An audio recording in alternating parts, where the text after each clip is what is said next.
ایک عام تاثر ہے کہ ایٹمی دھماکے کا مطلب جان لیوا تباہی اور اس کے نتیجے میں موت یقینی ہے، مگر یہ تاثر 100% درست نہیں۔ بہت سارے لوگ صرف اس لیے مر جاتے ہیں کیونکہ انہیں ایسی صورتحال میں محفوظ رہنے سے متعلق آگاہی نہیں ہوتی۔ نیوکلیئر اٹیک کی صورت میں کیا کرنا چاہیے؟ کون سا عمل آپ کی زندگی کو محفوظ رکھ سکتا ہے؟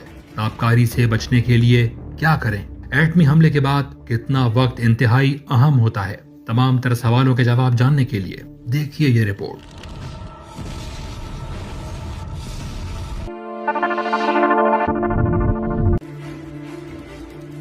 دنیا میں جاری کشمکش کے نتیجے میں ہر وقت ایٹمی حملے کا خطرہ رہتا ہے۔ خدا نخواستہ اگر آپ کو ایٹمی دھماکے کا سامنا کرنا پڑ جائے تو فوری طور پر افراتفری کا شکار ہونے سے بچیں۔ دھماکے کے فوری بعد آسمان میں انتہائی تیز روشنی دکھائی دیتی ہے۔ یہ روشنی اتنی خطرناک ہوتی ہے کہ اگر اسے براہ راست دیکھا جائے تو آپ اندھے ہو سکتے ہیں۔ اسے ہرگز نہ دیکھیں۔ فوری طور پر کسی ٹھوس چیز کے پیچھے یا زمین پر پیٹ کے بل لیٹ جائیں۔ ہاتھ سر کے نیچے رکھیں اور منہ ڈھانپ لیں۔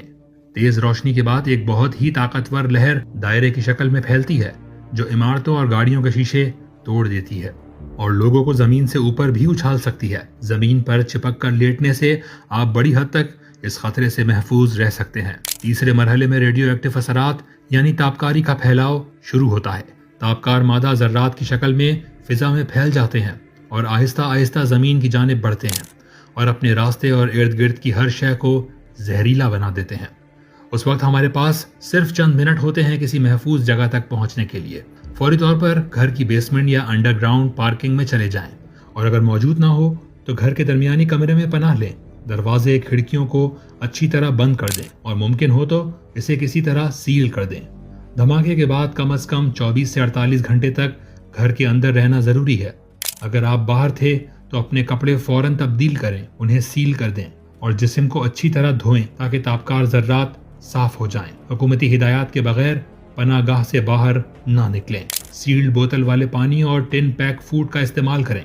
اطلاعات کے حصول کے لیے اپنے ساتھ بیٹری سے چلنے والا ریڈیو رکھیں کیونکہ موبائل نیٹ ورک ناکارہ ہو سکتا ہے۔ فرسٹ ایڈ کٹ، ضروری ادویات، ٹارچ اور اضافی بیٹریاں ساتھ رکھیں۔